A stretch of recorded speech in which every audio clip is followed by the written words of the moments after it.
So my name is Sterling Johnson. I am the co-director of Ajo Center for Sustainable Agriculture. I actually started in Ajo CC, and so being co-director of Ajo Center for Sustainable Agriculture, I did um, I did start as a apprentice in 2011 with a nonprofit on the nation who helped um, who were giving opportunities um, for young people to learn about agriculture, and that organization ended up being TOCA, Thorn Autumn Community Actions, and I was an apprentice for 2 years, a year and a half, and became an employed farmer where I took care of the crops. And then in 2013, well, um, we left TOCA and we went to Ajo CSA, where I actually became the farm manager where I grew a lot of food that I wasn't too familiar with.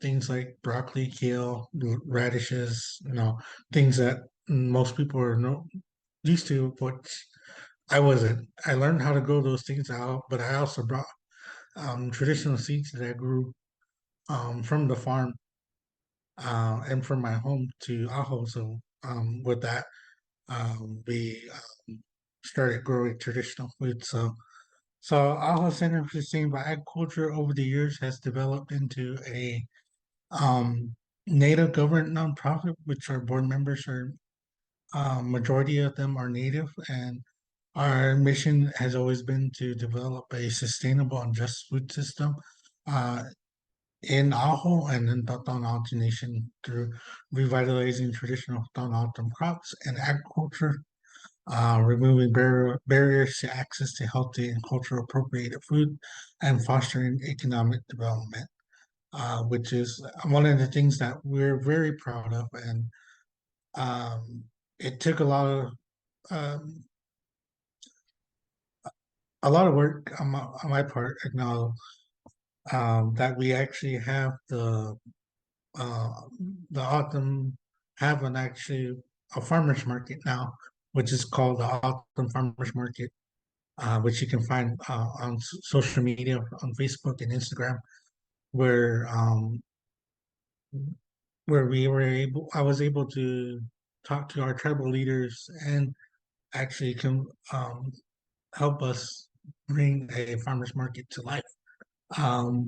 If we don't understand, no, we don't have farmers market. There's nothing like it, and to convince elders and leaders, tribal leaders, in another language that's not English, to tell them what this was going to be has been really a life changing experience and has brought the community together, even through the pandemic. It really has brought um, a lot of people together, and actually as growing, where we have 150 registered vendors for our autumn farmers market.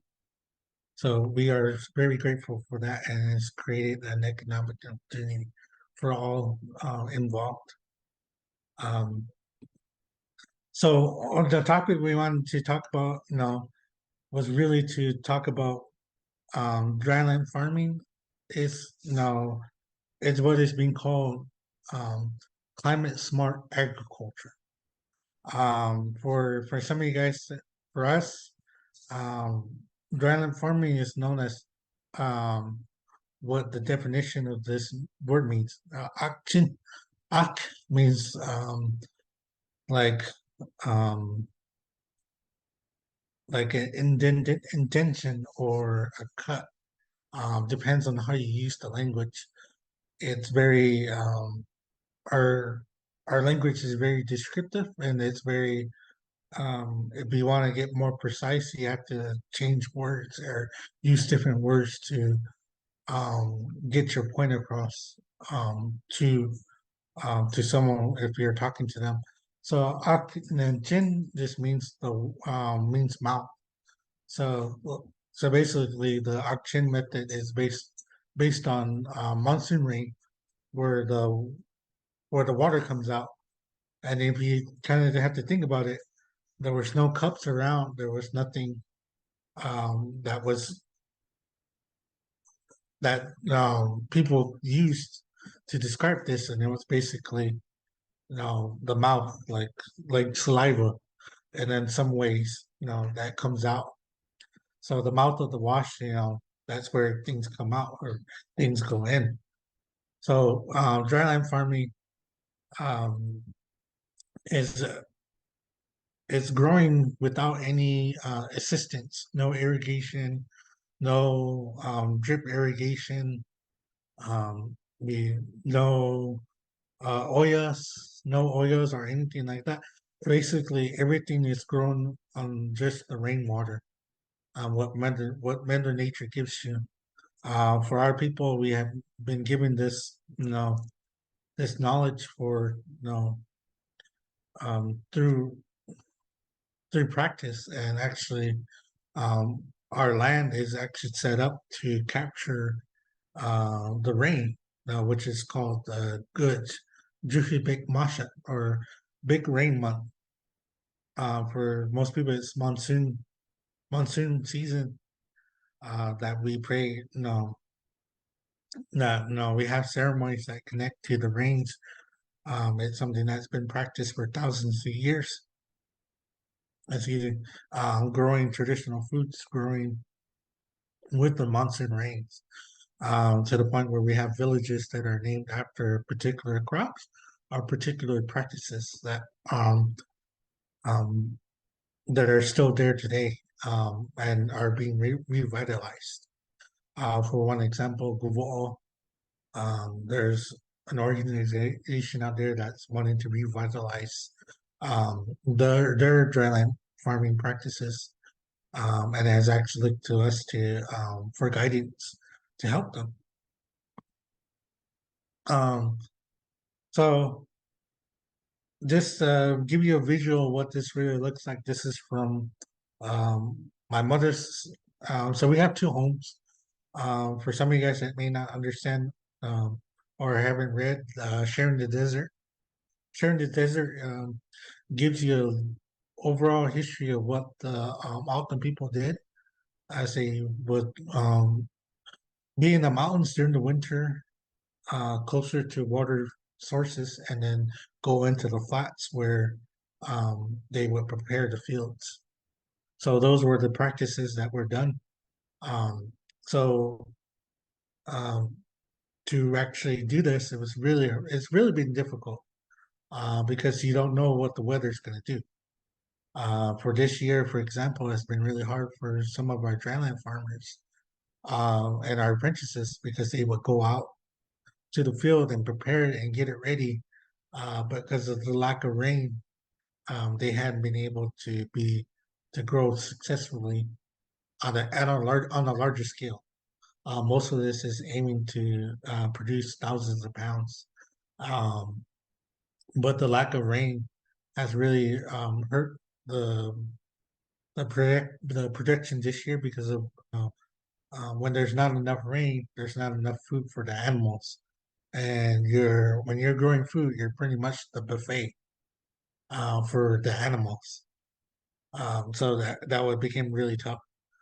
But this auction farming is it's done in multiple ways, but it's usually done with the monsoon.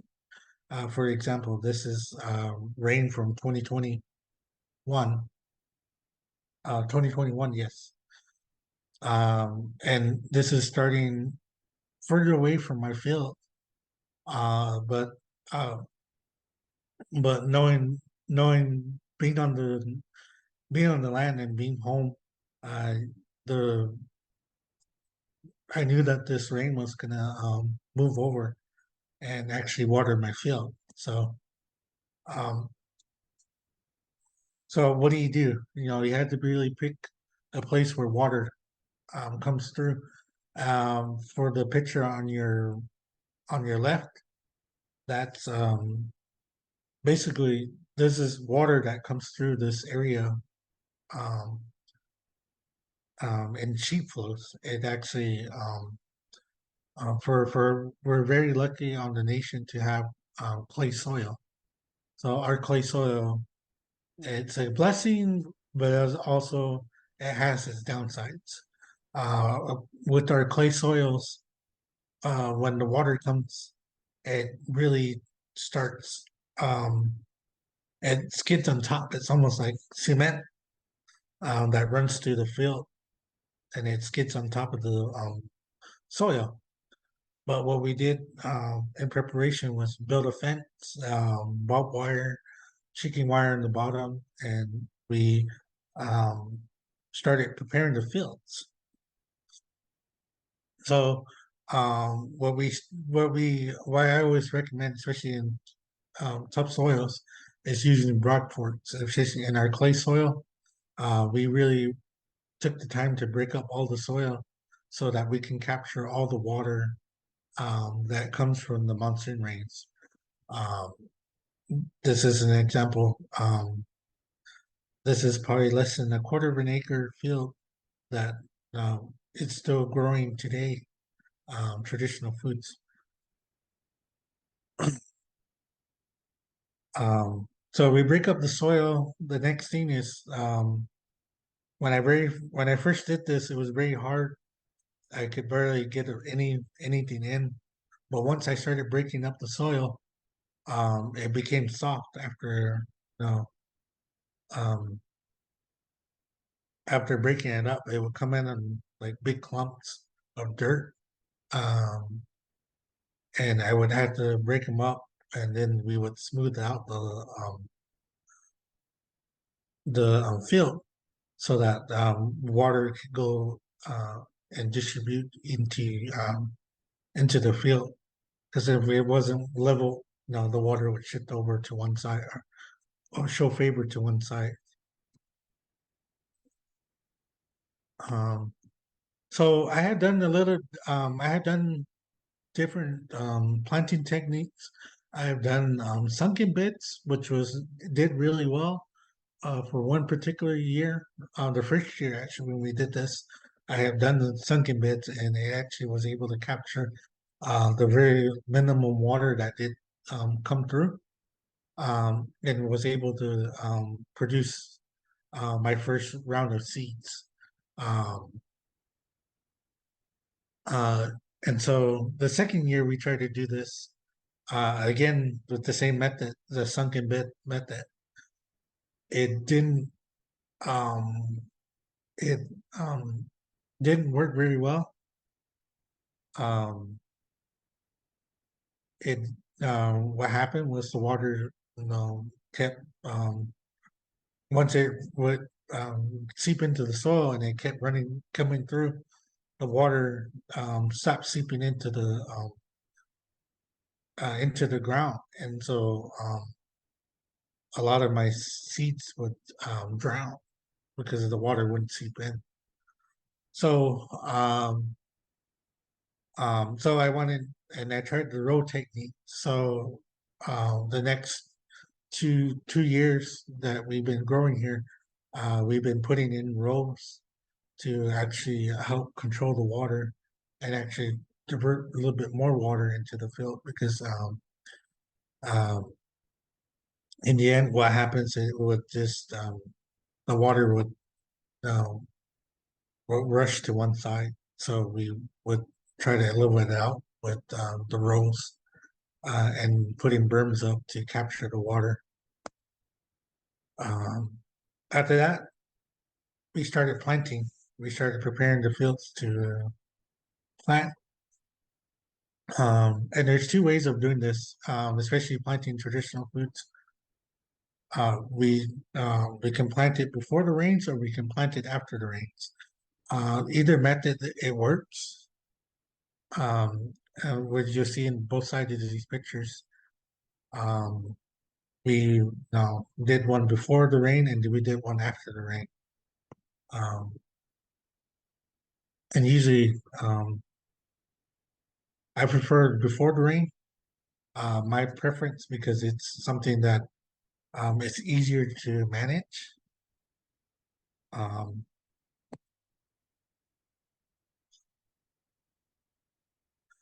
So once we prepare or we choose the style of planting, um, the rain, really timing this with the rain. And that was one of the hardest things to do is really be patient. Um, and waiting for the rain to come. It's really been something that has um, made me appreciate. I was saying to Paula earlier, it made me appreciate my history, my culture, my ancestors because um, they did this a long time ago without any modern tools, um, um, without any fancy gadgets. No, I have a truck there, and it's I'm here. Took me took me a while to get here, but they did this all by hand, and on foot. So once the rain comes, it's ready. After the rain, um, like I said, the clay soil we have lets the water seep, um, um, really retains a lot of the water. So when we plant, um, we usually plant deep with the seeds so that when it starts drying on top of the soil, it actually grows. Um, it's actually able to grow during the during the summer without very limited irrigation, and there's times where we can go from a few days to a month without any rain. But yet again, our traditional foods can survive with our soils, and we're very grateful for that with this. And like I said, leveling this out. No, I do this all by hand and by eyeing it. I don't do this with any machines.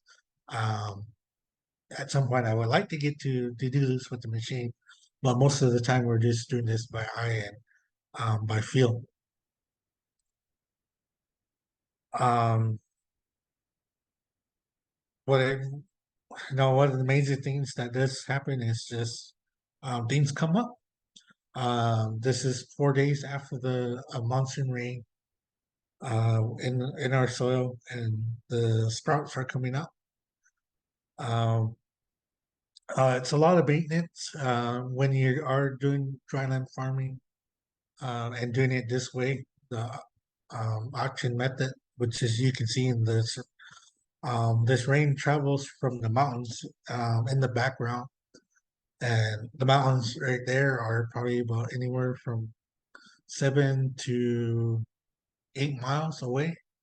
So that water has to travel all the way to this area to get it water and to grow the food, which is really amazing.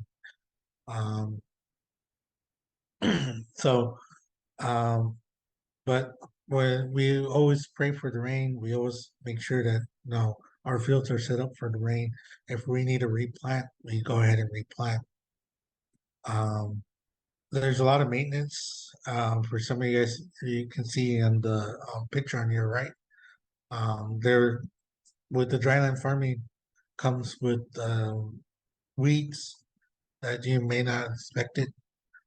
So it's always good to stay on top of it to a point where we let it um, that we know that the seeds and then if we know the seeds are gonna produce, we will stop weeding so that we don't aerate the soil, especially between monsoon um, rains. If there's no rain for a few weeks, I don't want to touch the plant, anything near the plant, so that it doesn't lose the water, especially during the hot time. And when we start planting, it's usually during June, June and July, and if we have to replant or plant other things, we plant all the way to beginning of August, mid August is probably the latest we can plant. And then this is the fruit of our harvest. This is from 2020, 2021, sorry. Um, over the 5 years, I was able to grow beans. Every year, I would throw corn in, the traditional corn, and I kept bringing it back and bringing seeds over to see if it will grow. And in 2021, we had the third wettest uh, recorded rain, where that corn was able to produce several stalks and several cobs of corn, which I hold these seeds very dearly now because they're able to survive, this hot climate. Um, I'll go ahead and hand this over to Deandra, and she could talk about more about the traditional seats that we have. But what we wanted to really explain was our traditional practices has always been climate smart, using the land, using the resources, limited resources that we have, and not having to, really rely on pumping out water, using tractors, everything's by hand as much as we can, and to limit our carbon print when we grow our foods. So with that, go ahead, Deandra. Thanks, Sterling. Hi, good evening, everyone. I'm Deandra, and uh, like mentioned earlier, I'm the outreach coordinator for Aho CSA. So I'll be going over some of the crops that we grow and we share with the community and anyone that's interested. So some of the traditional autumn crops that we have, these are the most common ones that we have and grow, which is the bao, the tepri beans, the autumn had, which is a large type of squash, swam melon, which is the yellow meated watermelon, a favorite amongst everyone, and the goody basho. This one's always makes me giggle because of the name. It says on the screen, old man's chest melon. So a lot of the elders, the men and the women, like to go back and forth on whether it's goody basho or whether it's oxtatam, which means old lady's knees. So, but I've always known it as goody basho. Uh, the Uxmoon, which is a black and white cowpea, the Hoon, a 60-day corn, the Pirkan, the Sonoran Desert white wheat, and the Wihor, which is autumn pea. These are just some of the crops that we have grown out and we have in our Adopt the Sonoran Desert crop program. I believe we have pictures ahead of us as well. Um, or I can just go on to the list. Okay, so the had is a really large squash, as you can see in the picture, and it's kind of similar to a kusha squash, which is very large and comes in a variety of sizes and shapes. The rind gets really thick once you leave it to mature. But you can also harvest it at its tender stage, which you can see in the picture here. So these are the babies. And you can harvest these and eat them just like zucchini because the skin is really tender at this stage, so you can eat the whole thing. The autumn had is a summer monsoon crop, so we would plant this around June, July, and August would be the latest. That's our short planting month. And this particular squash has grown to be very popular because it has been implemented in a lot of modernized dishes. The elders like to bake it or boil it and eat the meat inside. It has more of a sweet taste and can also be savory depending on how you're going to prepare it. I've had it both ways. I've actually prepared empanadas with this type of squash and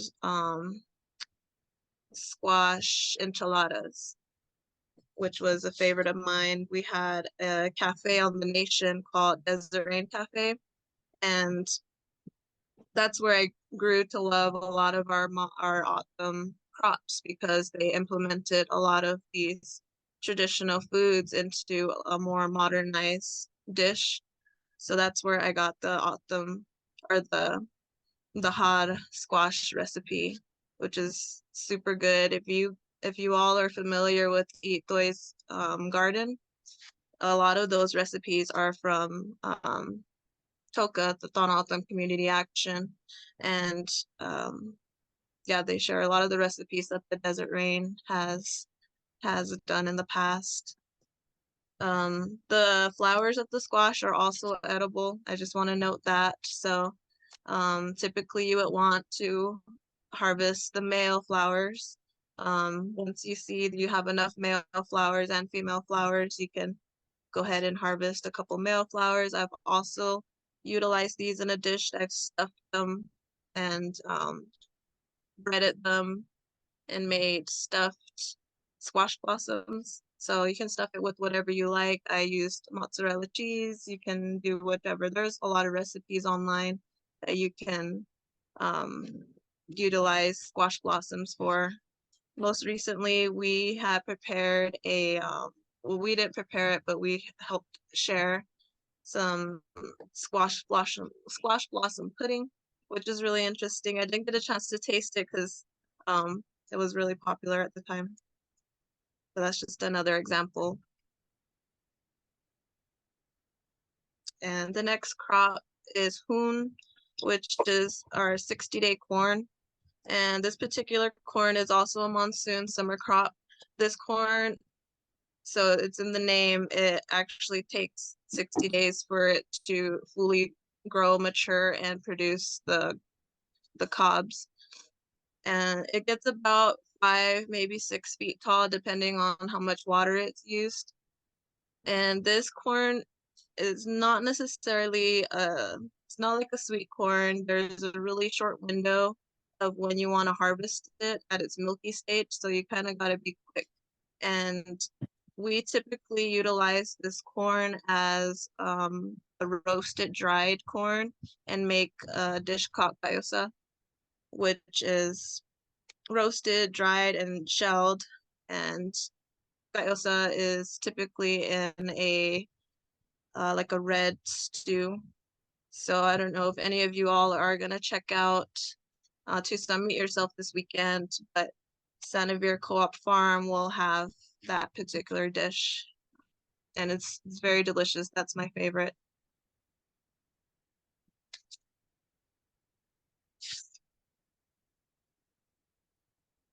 And tepri beans. This is one of the most popular beans that we're that Donatham are known for is the bao. There is a range of colors of tepri beans from white, red, black, speckled. The main ones we grow are the white and the red or the brown. And the tepri beans is also a summer crop. Likes to be flood watered. Doesn't like high nutritious soil or lots of water. So it's definitely desert adapted crop. And this particular bean is smaller. It has more of a firm texture to it. So some people may think that it needs to be cooked more and further. It actually does take quite a while to cook down, but it naturally has like a firm texture to it. Some other recipes we've utilized with this bean is hummus, which is really good. I've tried it with the white. We have recipes on the red tepri bean made out of hummus or the white. And it's been utilized in salads, in stews, short rib stew. That's one of the most common popular stews out of the tepri bean. And I've recently learned that some varieties of the tepri bean can be trellised. When I started planting it, I had grown it in the past at Donaldham Community College as a flood watering technique, and we grew it more as a bush. So it's interesting to see different varieties grow in different different ways, and it seems like some varieties actually really prefer the trellising, which is good to note because some people may not have a large space for Tepary beans, and like for example myself, I live in an apartment, so I plant in pots, and now I'm going to experiment and try to plant Tepary beans in a pot and trellis it and see how well that does. When we harvest the Tepary beans, we typically wait until the plant is fully dried out or the pods are fully dried and are cracking. Sometimes they bust open, so you want to harvest them before they start busting the pods open. Um, so yeah, the plant will usually be fully dried, especially if you're saving for seed, you want it fully dried and so that it gets as mature as possible. And yeah, there are several ways to harvest. Trellising would be picking here and there. A way that I learned, which was very neat, was it was flood irrigated. So we had a whole bed of Tepary beans, and once we were ready to harvest, we rolled it up like a big mat, and then eventually threshed and winnowed it. So that was another technique that's commonly used.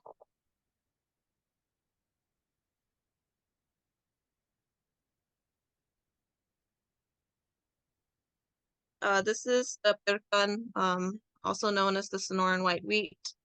I don't have too much knowledge on the wheat. I have grown it in the past as a flood watering technique. And yeah, I know people use it more in like as the wheat berry. These are the wheat berries. So they're a whole grain and can be used in many ways. I've seen granola bars, a porridge, salads, and also in like a soup or stew.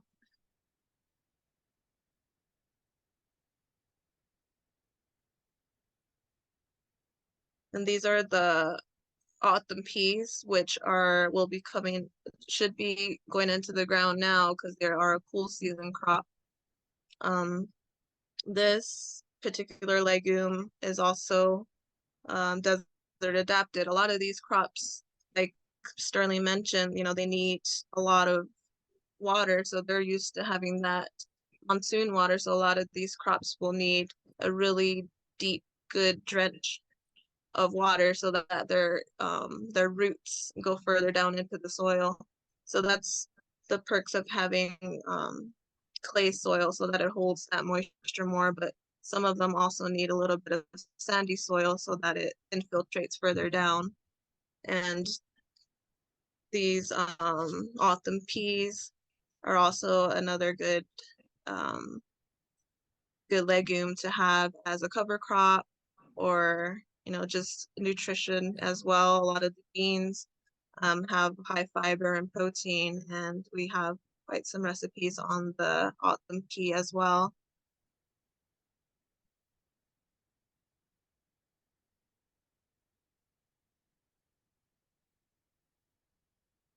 So these are just some of the recipes that we have shared over the past and have done food demos. I remember at one of our autumn farmers market, one of the apprentices, she was a youth, she would make this squash cake and it seemed to be very popular. I didn't get a chance to try it because it seemed like it sold so quickly.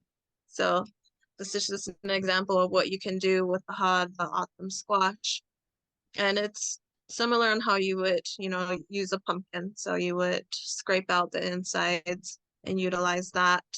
I know other people, like I said, the elders would eat it more like a porridge, and it's really good with cinnamon and brown sugar and a little bit of milk, just as a quick little snack or something sweet. And then this is a really popular one. It was one of the staples at Desert Rain.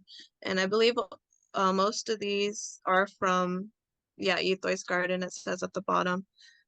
So the white tepary bean and short rib stew.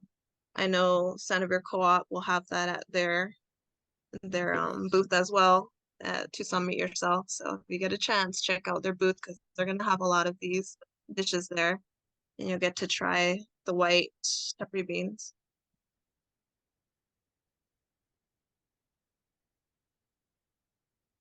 The Uh, Pima cornbread. Go ahead, Sterling. yeah. So one of the things that Aho CSA gets to do is actually really push the um, we're able to work with a local native chef who loves and has been embracing traditional foods because he has come from he's from our relative tribe, just the Alchemist Autumn. His name is Cody Manuel. He he really is a French trained chef, and has really um, brought a new light to um, a lot of our dishes. And the Pima cornbread was something that we got to share during the San Isidro Festival at Mission Garden, where we got to really share these dishes with people, and to actually get feedback from people because it is real something that we always like to incorporate in our uh, into our outreach. Really getting people to try different things that they never had tried before. Because a lot of this foods weren't around when we were growing up. Not a lot of us knew what traditional foods were. All we knew was the grocery store and what we saw at our gatherings, our feasts, our ceremonies, our services, and we didn't really see a whole lot of these foods. Now you're starting to see these foods now, and we're starting to get more people interested in experimenting. And we actually, part of our internship program is they get to train under this chef and actually be able to prepare some of these foods um, for tastings, giving these to the people as well. So go ahead, Andrew. So like I mentioned, our hummus is just one of the recipes that we also share for the tepary beans, but tepary beans are so versatile. They can be utilized in a number of ways. I was surprised that someone had used them in a brownie. So they used the brown tepary beans in a brownie mixture, and they came out really good. It didn't, you can't even tell that it was a bean in the brownie. So that was interesting. Um, and probably a lot more healthier than, actual brownie mix because you're getting a lot more protein from it.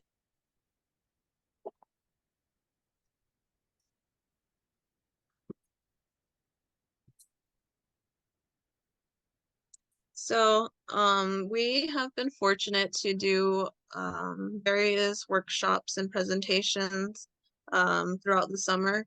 We have done virtual and in-person presentations on climate smart agriculture and just reintroducing the summer crops and how to plant them, when to plant them. Um, Even the tastings, we try to provide food demos along with every presentation we do. We have been working with Mission Garden for, um, I guess, the past year.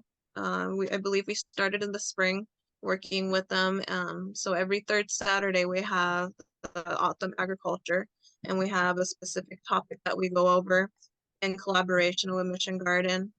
So this next Saturday on the 21st, we're gonna have our autumn ag day where we're gonna talk about we're in between seasons right now, so we're gonna have a couple different topics of harvesting sweet sorghum and harvesting whatever is getting ready right now, whether it's processing seeds or just tasting.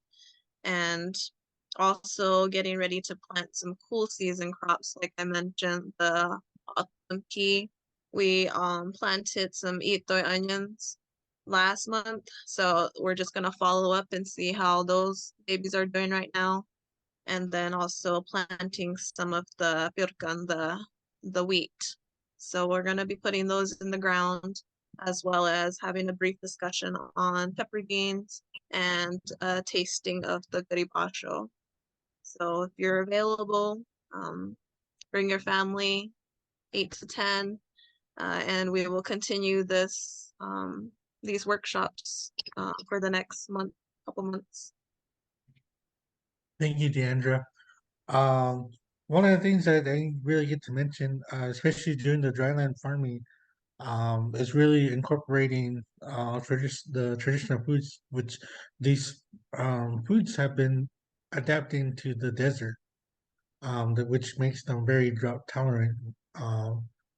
And we value these seeds to the point where we want to grow them more. And what AHA CSA has done is experimenting with no-till method using wheat or barley that can grow in our climate and be able to create a better soils for um, um, create better soils to help combat erosion, help retain water, which um, in my years past would do this in one of our hardest fields where the clay was so tough I couldn't get a shovel in. And with 2 years of no-till methods, planting wheat or legumes in those areas, the soil began to loosen up on its own, without you know without any assistance, and it has been really remarkable. So we're still are pushing the envelope and learning how to use our crops, not just to do tastings, but also use these seeds to help take care of the land so that we don't lose our best soils. Um, so one of the things that we do get to talk about, especially about climate smart and using climate smart practices, is also using what's around us. Um, during the um, during the summer, this June, we had a variety of workshops where we talked about climate smart agriculture, where we had a virtual workshop where um, we had our dryland farmer Nolan Johnson come out and talk about growing fruits and how he does it. We had Sandy Beer Farms who talks about how they grow traditional foods on a um, in the modern way and at a larger scale, and how they use the traditional foods to help with their soils as well, and crop rotations. And we also had Dr. Michael Johnson Kietwa, who um, talked about Hopi agriculture, which is a very different thing from the autumn dryland farming. It's really done at an amazing level where they don't depend on the rain. Their growing methods is based on snow um, and also rainfall, but more particularly in snow, so that they can grow their foods. Which he's a practitioner in Hopi dryland agriculture, and it's and if you haven't seen the soil in that area, it's all just sand, and it's really amazing how they're able to grow their traditional foods using dryland farming techniques in a whole different way. Um, but for us, we're in an amazing desert. We are in the most diverse desert in the world where um, we have amazing foods that we can survive on. And that's one of the things that we always talked about in our history is that, we have our traditional food and winter crops, like they eat the onions, the peas, the wheat. It helped the autumns survive the winters, the lean winters. And for us, harvesting by Dutch is not just something that we do for to have the sweetness. It actually ties in and goes more deeper into our culture, where they for this time of the year, it's the new year for us, in the autumn culture, where they, this this is how we kept track of what years went, how many years went by, is when the bai would come out, or the soror cactus fruit, and we would harvest it and pick it, and use it in ceremonies, especially to bring the rain. So a lot of our agriculture ties into um, to our environment, and this is this doesn't go every year, just and every month. There's something that happens once a year, and namtinato. That was a word that elders would say to you. Are you ready? Be ready. No, do because no these traditional these wild foods aren't going to wait for you, and you have to be ready to go out and pick them. And one of the amazing things that we get to do is make syrup out of it, which is could be available from any of our vendors at the farmers market. Uh, but we also have so that summer, this is spring. We have the choya buds, which is something that is harvested. And trust me, we had tried different ways to harvest choya buds, but there is no easy way uh, to to dethorn a choya buds with the stickers. But doing using a screen mesh, going through all the individual choya buds and pulling them out, one by one sometimes. There are some different techniques that um, some other people have suggested us that we are willing to we're willing to document and share with others. But this is some of the this is one of the few of the wild foods that are available here in the desert that we can harvest and survive on. And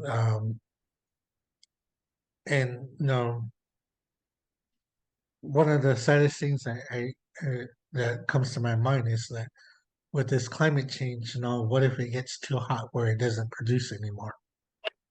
Um, but no, for me, I always think about how we stay in balance with the earth. We stay in balance um, in our lives. That I love the way we live.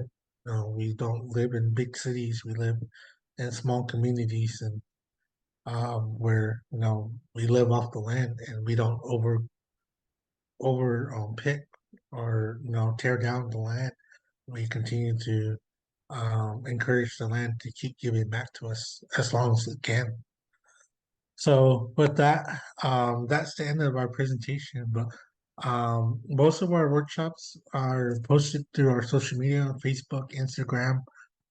When we give out when we're going to be at events, when we're going to do presentations, when we're going to do workshops pertaining to growing or harvesting wild foods. But most of our workshops are open to the people. If you can't make it to South or Ajo, you can definitely join us at Mission Garden on the third Saturdays, where we try to make most of these things available to the people and encourage people to grow sustainably with foods that can survive the desert that doesn't need a lot of water. For that, we thank you. And if there's any questions that anybody had, Okay. um, Well, I want to say thank you to Sterling and Deandra. I found actually found this really very encouraging because we saw so many ways in which as we get less and less rain here, we are still going to be able to find ways to grow delicious and particularly nutritious foods that are desert adapted, and from your experience, we know can survive on even less water than we get here in Tucson. So that was really very encouraging. So if we have any questions, you can either, well, I see we got a couple. Dusty has a question. When is the Ajo Farmers Market?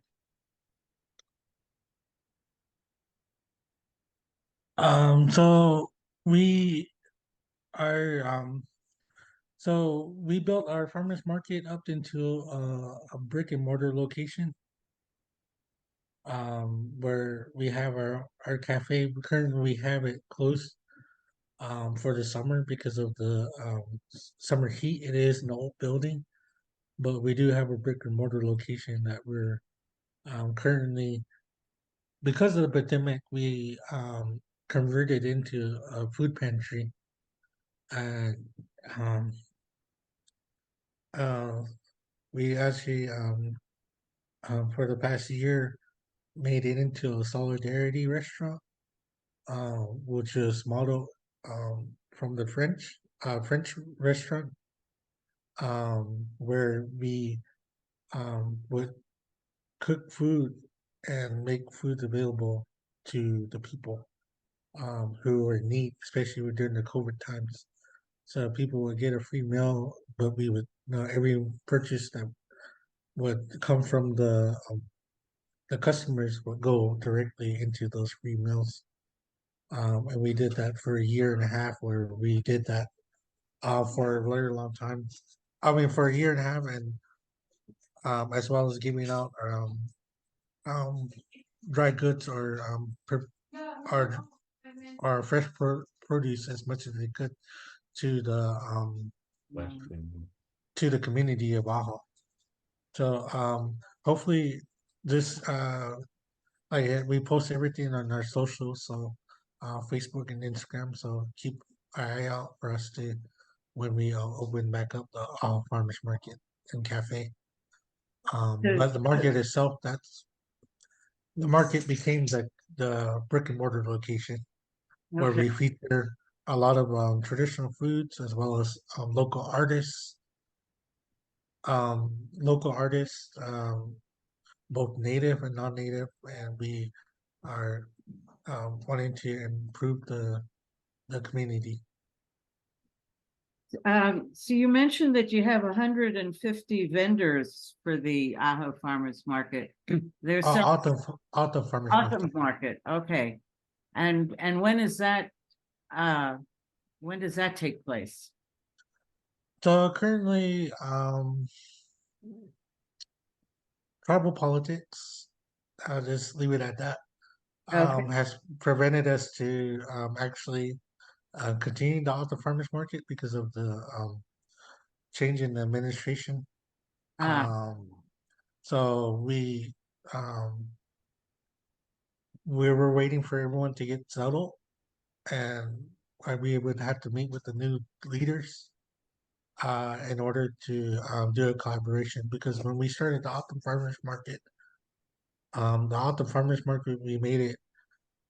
We wanted a space that would be free, so that we wouldn't charge our vendors any money, because this was during the pandemic, and we wanted people to be invested into the community. So we did um, a lot of our well-known artists knew what farmers markets were, but we wanted up and coming or beginning vendor entrepreneurs, more or less, to really step up and take their ideas and push it forward.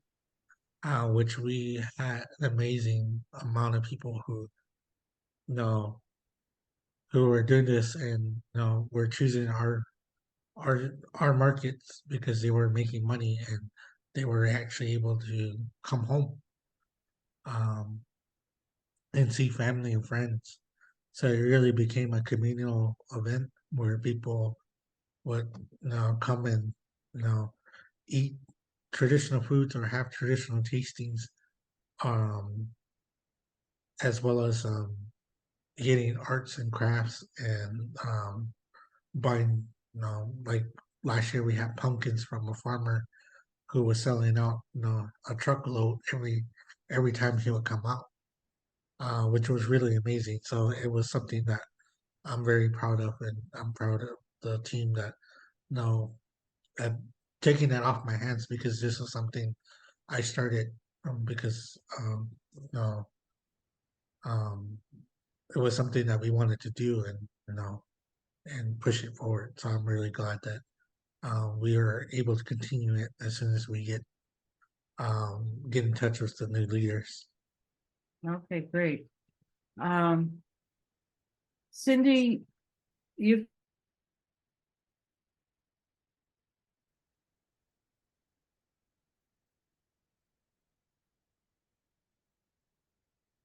Went on mute.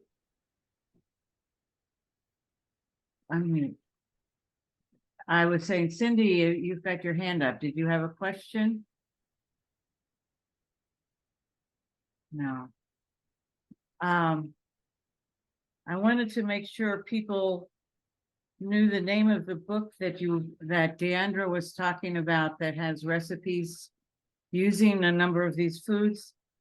Toy's Garden. Yes, Where we actually, mentioned we have it in print. We're hoping to be available. We are looking at doing the Autumn Farmers Market, both on the nation, so in Sales and in Santa Maria as well in the next couple of months. So if you're interested, we do have hard copies, which are a little bit more expensive. We're hoping to have our uh, an online presence where you can actually purchase a lot of these the books, the traditional foods, as well as local art, as local art from the local artists. So those are kind of things we're hoping to do this, but yeah, for the most part, we're excited. We're pushing forward as we're getting new apprentices as well as new interns for this coming year. So growing in many ways. yes. Hi, you had a question? Hi, I've forgotten your name. I'm sorry. I met you at Mission Gardens. So I just wanted to tell you, thank you so much for doing this.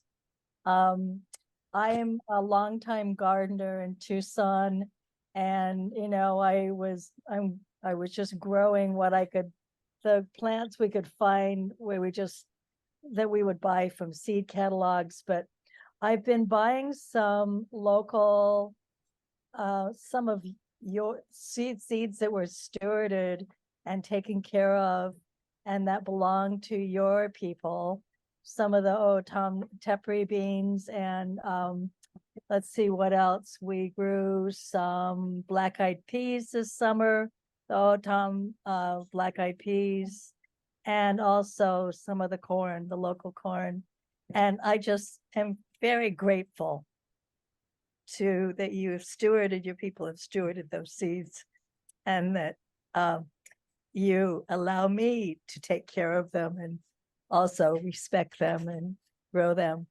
And I wanted to ask, what is your favorite thing to grow out of all the crops that you grow? What do you love to grow? My favorite thing is the beans.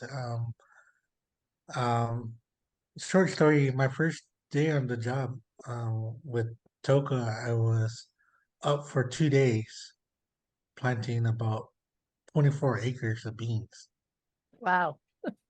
and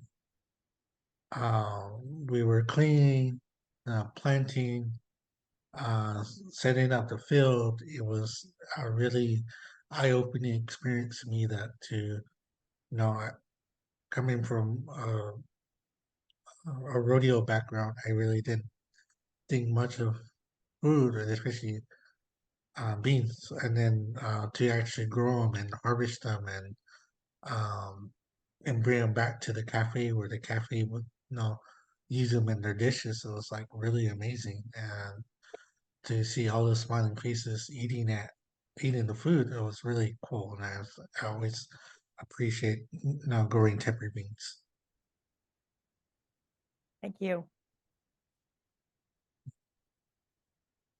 I'll mention one thing that I'm not sure I'd say favorite, but something that I've really grown to enjoy and try to get a little bit of each year. On a group trip out to Sells, we ate at the Desert Rain Cafe, and I had a salad with choya bud, which I had never imagined was something that you could eat. And I came home and had a whole different perspective on the choya plant out in my backyard. And so we were able to periodically harvest the choya buds and use them in salads and stir fry. We've got an awful lot that we can use from just out and around. But also knowing that we have these heritage foods that we can grow with very little rain and then use them with some very exciting modern cooking techniques. That you're, among other things, your French trained chef is teaching your apprentices and interns how to do. So I think we're going to all want to try making some new things and trying some new foods. Yeah, one of the things I was able to try was we had another chef that gave us temper bean ramen, Oh, so which was really good. Stuart, you have a question. You said you spent 2 days planting. Two questions. Did you go to sleep at night? And the other is, how did you keep your back from hurting? Most of it was the equipment, but it was like walking in the field, so walking kept us awake, and I don't know how we started on a Tuesday night, a Tuesday day. We're out there the whole day, planted through the night, and then came home that morning. Uh, Mind you, the field that we were at was away from any village or any civilization. We were about an hour away from the main town of South, an hour and a half away from the town of South. So we had to drive back, and then we had a workshop that afternoon. So none of us went home, and we stayed awake, and then came to the workshop that afternoon and went to sleep that night. A good memory, no doubt. Oh yeah, like I never forget it because it's something that always stays with me to this day. I wouldn't recommend doing that to people now, but to me it was very exciting, and that's what was keeping me going because it was something that I felt very strong towards. Um, Not knowing what this was gonna look like, and then growing it, and then finally then seeing the end result, and I'm like, wow, it was worth it. Especially just seeing people just eating the food and liking it. So I always enjoyed it. So, but yeah, for the most part, we had the uh, yeah. For us, we always encourage people to grow food, especially the traditional foods. If you're don't want to grow during the summer, it's a very good crop to have for in between, even if you're just gonna turn it in. We no, there's always we're always finding uses for it, and be able to grow for multiple uses, not just for the food, but also to help your soil. Those are kind of things that we are now scratching the surface, and we're hoping to expand more and share more with others. Yeah, that health of the soil is going to be increasingly important as we grow things in drier climates. So that'll be a really good area for you to develop more and explore. Kai, you've got your hand up again? Microphone.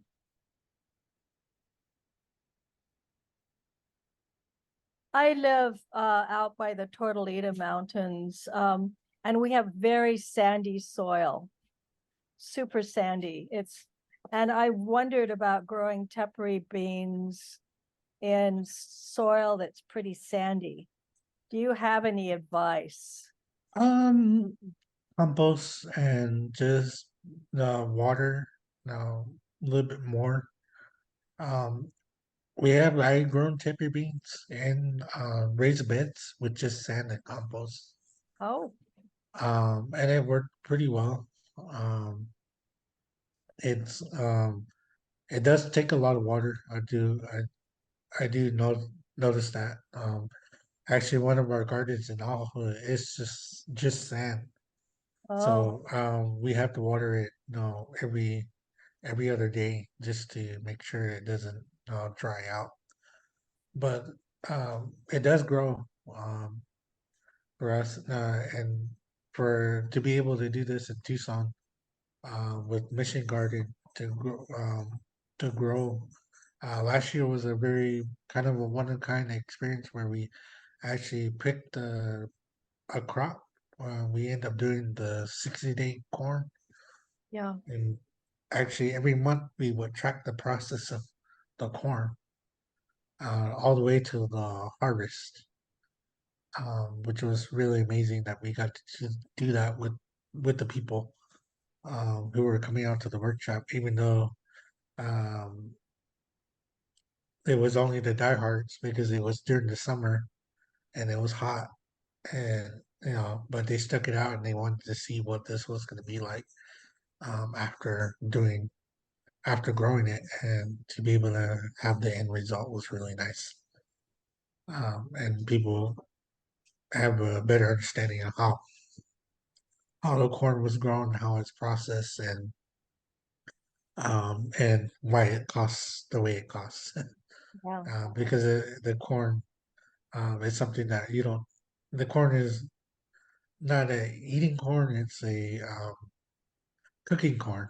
Something that you cook in the soup, and um, the process of preserving it, the way that the autumns do it is very um, um, delicate in the way that the process, roasting it, making sure it's not past its harvesting time, and then um, drying it out, and then taking the cobs off, and then grinding up the corn is a process in itself. Yes. It takes a lot of time. So, but for the sandy soil, my experience is just compost and watering, just Mhm, making sure that you have watered mhm. consistently, because that's the only way it can grow. Okay, thank you. You're welcome. Great. Well, we've got gardening tips, cooking tips, and tasting tips, right? Mhm. Are there any other questions? So I'm going to again say thank you very much to Sterling and Deandra. We learned a lot, and we've gotten a great appreciation for what can happen in our beautiful desert environment and some of the really great things that can go on here. And we're seeing kudos showing up in the chat. I really appreciate you both joining us this evening to do the presentation. I'm glad you didn't have to trek all the way in from Ajo to be here with us in person. One of the great advantages of Zoom is it gives us this flexibility. So thank you very much. Thank And you all. And yeah, if you're interested in our seats, you can contact us at outreach at ahocsa.com, or you can find us on our social media at any of our presentation or workshops where we have seats available for everyone to take home. that's great. And then there are also the workshops at Mission Garden that we'll keep track of those.